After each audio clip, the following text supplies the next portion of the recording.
Good afternoon. This is Tom Asprey with Viper Report. It's Monday afternoon, January 27th, about an hour before the market closes.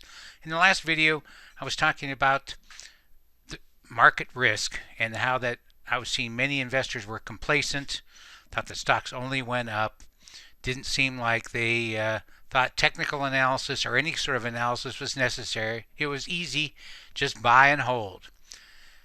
A lot of those people are probably having second thoughts with today's action, as the Dow was down 550 points in early trading.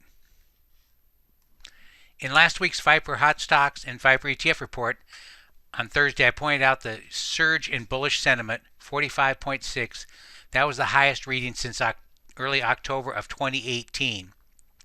I pointed out that technically the market was much weaker then, and of course we've got 3 months on the downside than it is now, but still, given the extreme overbought status of the market, this was a further warning that things were getting a little frothy. This E-mini chart of the S&P futures shows exactly how ugly the decline was. You can see it got started Sunday night in the evening session, continued to plunge.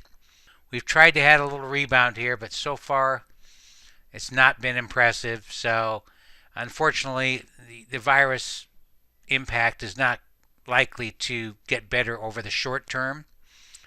We're probably going to see more of a spread, unfortunately more people infected and more deaths from it in the next day or two. So there's probably going to be some more selling here before we can stabilize.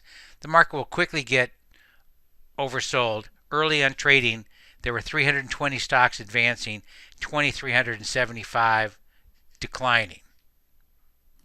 Those numbers have improved as we go into the close, around 698 up and 2,240 down. We've been continuing to get out of positions on strength. We like to sell into strength if we can, as opposed to being stopped out. One we took a nice profit on recently was in CrowdStrike Holdings, CRWD. We bought it right around here, sold it out 61.50 or so. It got up to 64, but today it got down to 55.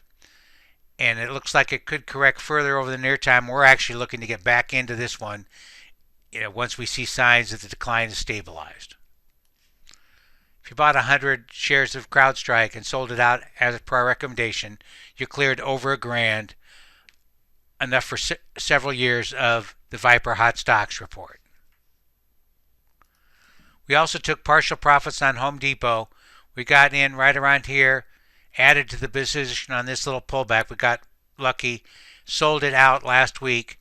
We got as high as 236.53. We sold out at 236.38. That was an order we placed on Monday, and were nice to get filled. It's holding up pretty well. It's actually just down a fraction today. Got down to 228. We're still holding on to 50% of the long position. If we see a good entry, you can see the RS here and the OBV are still positive. We may add back in that 50% long position. In last weekend's Forbes.com article, I talked about the risk. There's a link to this article in your email. Bullishness increases, but did some bulls buy too high? There were signs last week. People were buying the open. The open was higher several days, but then we closed lower. That I noted was not a positive sign. These charts show that the Qs formed a doji last week, a sign of indecision. And this reversal on Friday was also a negative sign. The majority of the AD lines have turned negative as of Friday's close. Of course, we don't have the final numbers today. The NASDAQ 100 AD line was one of the few to stay positive. This chart of the XLK, that's the technology, shows how extended the market was. You can see we moved above the weekly Stark band again last week. Weekly studies positive. RSI made a new high. On balance, volume is not. But this group was ready for a setback. I hope many of you were able to attend my presentation for Wealth 365 last week. If you're interested in learning more about technical analysis or an introduction to the AD line analysis, you might take advantage of this special offer. $375 gets you a good session of one-on-one training with me, at least 90 minutes worth and a follow-up, and we can either talk about your portfolio, your method of analysis, or what trades you're contemplating. I think this current decline will set up some good buying opportunities, and we're looking at price levels right now and where we want to get back in. If you're interested in either the Hot Stocks report or the Viper ETF report, you can go to viperreport.com and sign up through PayPal. Should be an interesting week. I will definitely try to update you by the weekend, if not sooner.